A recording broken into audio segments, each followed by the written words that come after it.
Dear Ann Landis, my husband Dear and I Abby, are in shock. I'm extremely upset. For over 30 years. My son got married in Dear April. Ann Landis. We were very I happy. thought Dear she Abby, said his I wife was into our family. Dear Dear Abby. She thinks way too much of herself. Abby. She had to get married. Dear Pod. Yeah, it's a sad trip. If I think about it too much, I'll probably kill me. I was going to say, it's just I like- can feel that we're right on that tipping point of like, maybe we shouldn't marinate in this too much. Right. Happy day, happy day. Because it's just really like at the end, like when people. I was watching this thing about Jane Fonda, and she's like, at the end of my life, I just don't, I didn't want to leave with regrets. And that's what my dad did. And I don't want to, like, end my life like that. And I'm like, oof, I guess I'm Henry Fonda. No, you're not Henry Fonda. That's going to be You're the right. title of this I'm not episode. Academy You Award are winner. not Academy Award You are winner. not Academy Award winning material. Henry Fonda, Yes. specifically. Or just like my dad said, I I don't see any artistic I, however, ability would in like you to be whatsoever. Jane Fonda and get as much work done as she has had. She has no. When she's talking about no regrets, she's talking about all the work she's had done. Why did Henry Fonda have regrets? Did I don't miss know. something? She didn't say it. I mean, Yeah, she just left that open ended. She's like, I'm just going to drop this right here. I'm never going to come back to it. I'm Jane Fonda. I don't know. I'm Jane Fonda. Maybe he chose career over family. Maybe So that now was are his- you getting in your head going, I don't want to be Henry Fonda at the end of my life? Well, I'm going to be. It's not. Why? Why are you? Don't manifest like that. I'm Don't not be manif- Henry Fonda. You're. I like. I'm not. Henry So there's the next sorry. T-shirt I have to buy you for Christmas. Mary Lou's Cafe. I'm not Henry Fonda. Actually, we'll just get you a name tag that says I'm not Henry Fonda. It's that just I wear. easier. That I wear at Mary Lou's Cafe. It's your flair. Okay. Hey, welcome to. Welcome to Mary Mary Lou's Lou's- Cafe. I'm not Henry Fonda. Can Okay, I get you some fruit Everyone's roll-ups? like, so what do we call you? Whatever the name. Anything tag that's says. not Henry Fonda. Yeah, I guess. Or you can call me. I'm not. Call Henry me Al. Fonda. I don't know. Yeah. Yeah. You can call me. And You can can't call me say. Here's the thing. I'm going through a big manifesting phase, everybody, Al. because Oh God. you gotta. It's the new year. You gotta like put your energy towards positive things. Is this? Did you read The Secret again? No, I did not. I'm not secret reading. I just happened to notice, if I may get woo woo for a minute, Oh God. that I was like, there's some things. I'm very sort of obsessed with, Man cereal. man cereal. I'm obsessed with man cereal. But once, Protein. strawberries and scrot is gone, you got to start thinking a little bit deeper. What's What the else do I layer have in the underneath that? cupboard? Is like how much of somebody else's energy I take on. I'm so like, we're so empathic or empathetic or just pathetic. I'm pathetic. Yeah, you're just pathetic. And I'm like, you have to like preserve your own energy. When you get around certain people, it's almost like you come back after a day and you're like, I got shit on me, and you want to take your shit shirt off. I should be a motivational speaker. My new TED Talk. Take off your shit shirt, and it's somebody else's shit is on you. Unless so it's you like work how for much the of city that? of Chicago stirring shit like I did in the Unless you- summer of 19. That's true. You've had some real Shit plum jobs. Yeah. shit jobs that we have discussed, My and mom we've made me take my shit clothes off outside. She's like, Please. "You're not coming in my house with that shit." hose you down. So emotionally, you need to do the exact same thing. Take your shit shirt off at the end of the night and have your mother emotionally hose you down, or Marcus, or whoever's available to hose you off. Marcus, hose me down. Of like, how much of somebody else's stuff am I just living that is not belonging to me? And that like, I'll just sort of, especially in New York, because you're just around other people's energy so much. People are like inside you on the train. I wish. And I mean, depending on which train you take, am I right? Take the downtown train. The brown line. There's a brown Those line too, low-hanging everybody, but it's fruit. in Brooklyn. Surprise, surprise. Yeah. So I'm just going through this thing of going like, okay, if I want to manifest more money in my life, how much of an old program of somebody else's am I running that says like I don't have enough? Is that really something that I believe? Is that when you put the patron saint upside down in front of your house? Yes, and it works. It worked. It worked. We know me. I'm a very powerful manifester.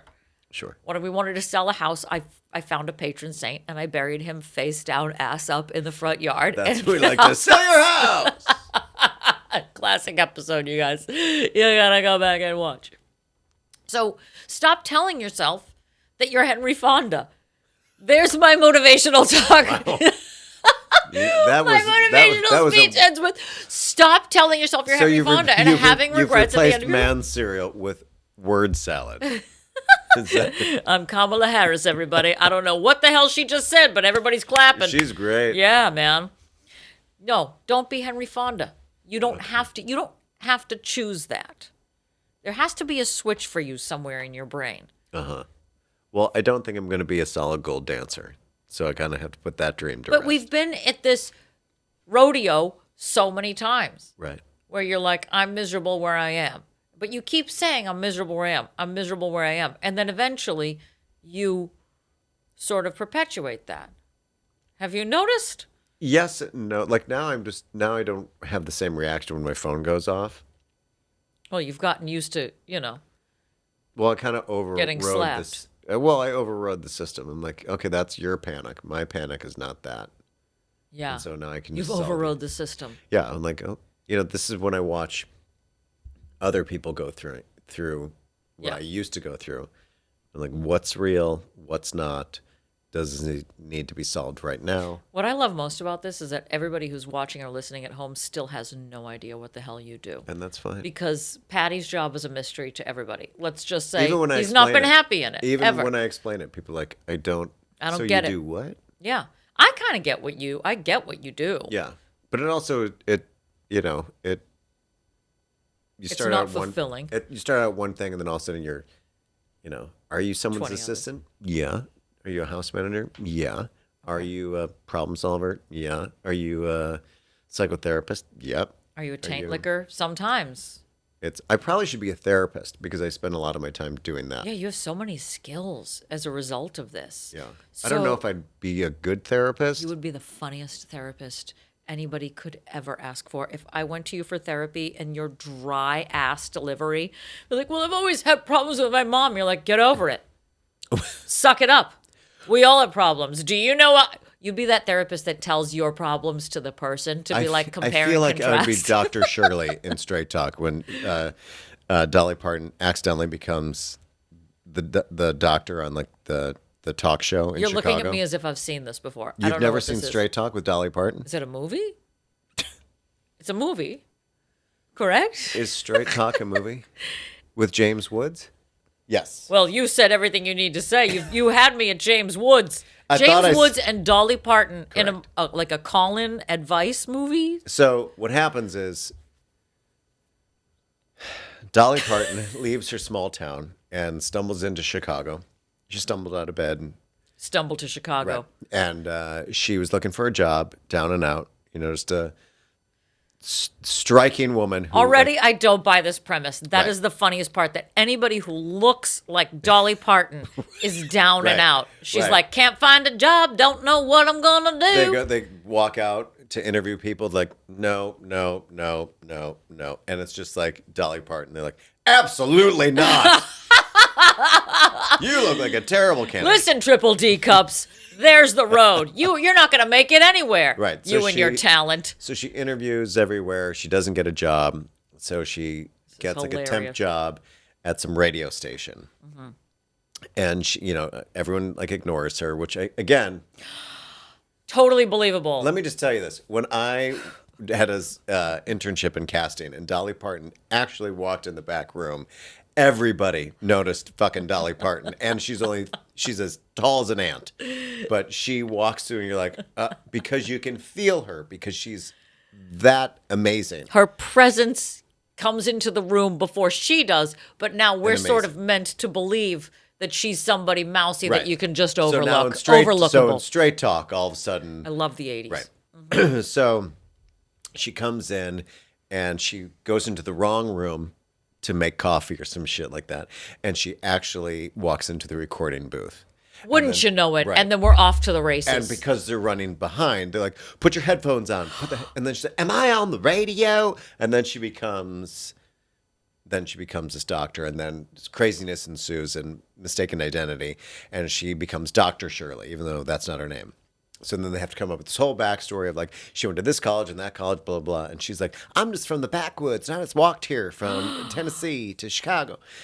And then then people try to find out where she's from, and then they rip the mask off. She's not Dr. Shirley. She's Tits McGee.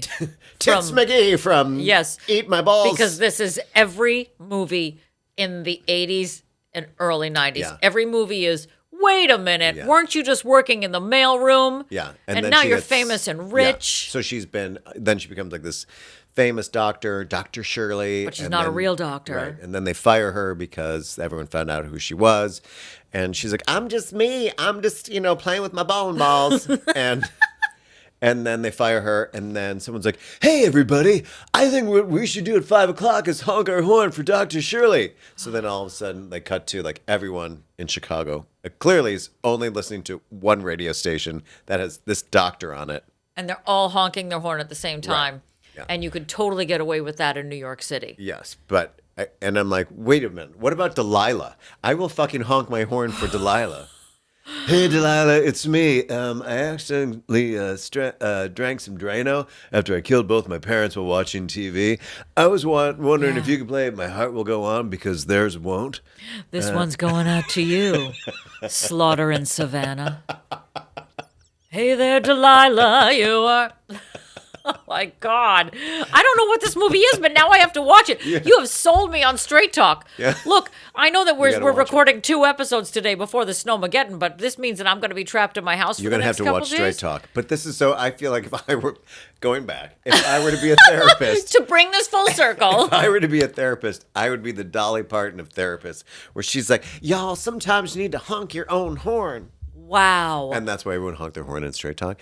I feel like my advice would be a little bit like I always tell everybody, there's one scene where this woman calls and she's like in an abusive relationship. And she's like, did he say that to you?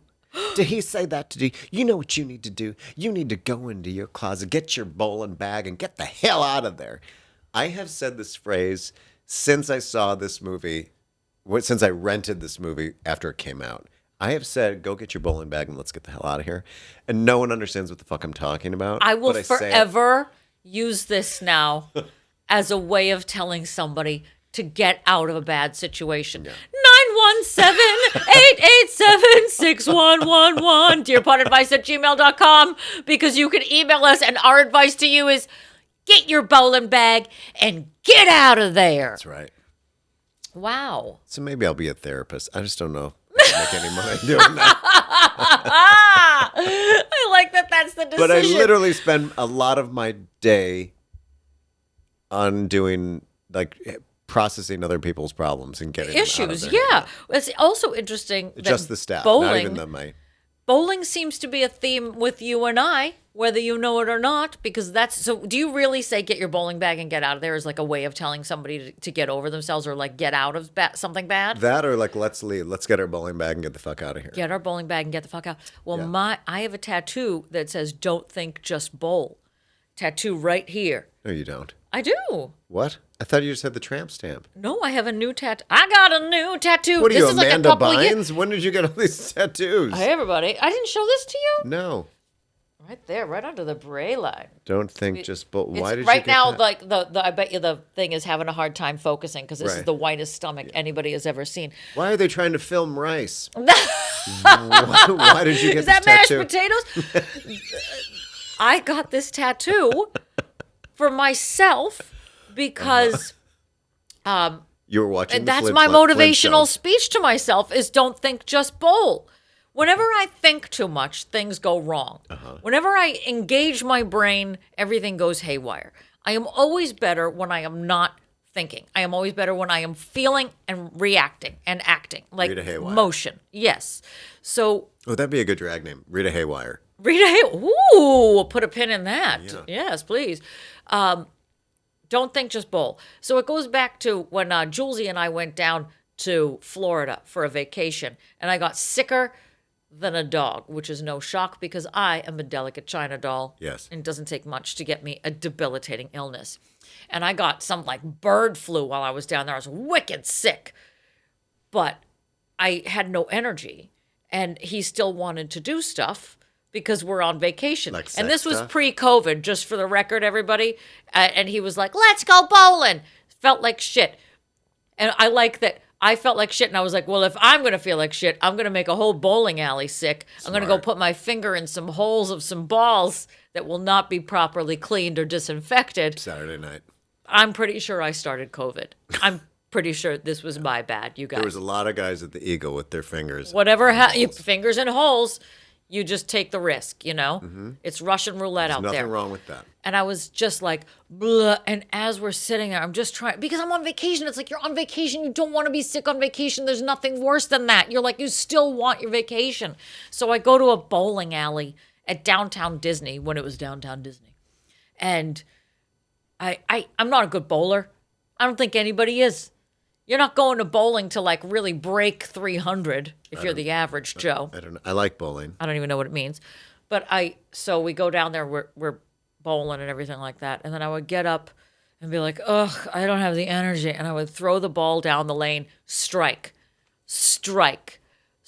I got like 10 strikes. Oh, I thought you were breaking into Newsies. Strike! No, union. I mean, anyway. Anyway, you cut it. I got a shit ton of strikes. And then I just wanted to like get done with the game. So the more that I just didn't think and I just bowled, the more I was crushing this game.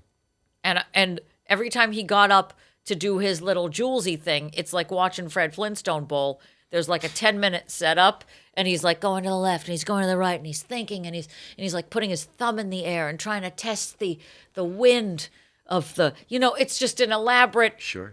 He needs like a shaman to bless the bowling alley. Okay. And it would take 10 minutes for him to set it up, and then he'd gutter ball it.